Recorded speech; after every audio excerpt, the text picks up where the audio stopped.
A historic Virginia church where George Washington worshipped has announced it will remove a plaque honoring our first president. That's right. The church issuing this statement explaining the plaques in our sanctuary make some in our presence feel unsafe or unwelcome. Some visitors and guests who worship with us choose not to return. All right, the question is, where do we draw the line on this? We've seen this with the Confederate statues, and now we're moving on to the Founding Fathers. Here now to weigh in is New York City Councilman Joe Borelli. I mean, when you talk to people, we've seen the surveys. With Confederate monuments, there was a little bit more leeway, but when it came to the Founding Fathers and scrubbing them because they owned slaves, people were roundly against this. What do you say? Well, this is sort of the slippery slope mentality that people were warning against when this first conversation about the Confederacy monuments came up.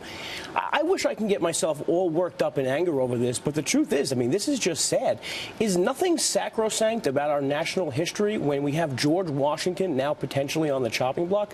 I mean, the truth is there's a liberal minority in this country who applauds when we tear down our statues, who rolls their eyes at our national anthem, who disrespects our flag, and now they're just all too eager to see these memorials to someone who sacrificed so much to deliver our country to us, and they're just on the sidelines applauding it. It's appalling. Well, it really is. My question is, what are history books going to look like in 10, 20 years? What are we going to be teaching the kids of the future? Are we going to be erasing history?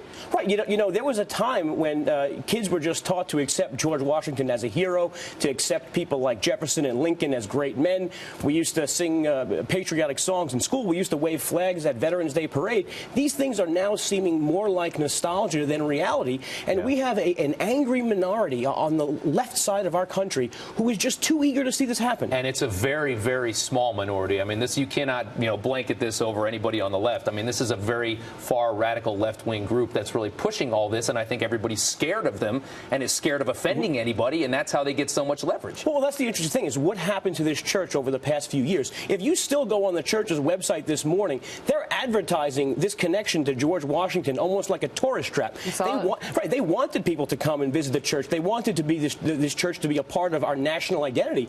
What happened overnight that suddenly people are triggered by a memorial that simply says, in memorial of George Washington? This is not a menacing statue in any way. This is not a menacing a threat to anyone in the congregation. And it was something that the congregation itself was so proud of for so long. Right, and it's where he sat. It's the pew where he sat. That's where this memorial is. He sat there for a very long time, a number of years. So you're just, I don't even know if I say erasing, maybe editing history. No, and if you look at the history of our country, obviously Washington stands, first among equals, essentially. But if you look at the history of even this church, this is someone who put his own money, put his own time and effort into building this church in 1773. And here, 240 odd years later, this church is just erasing the contributions that he made for the church. It's for them, but for us, it's our country. You look back through history, people that lived hundreds of years ago, and hold them to today's standards, you're going to find very few of them are going to make the grade. Are we just going to erase all that history around the world? Look, if you want to find a city with perfect statues, I'd show you a city with no statues at all. That's right. Okay, Joe, thank you so much.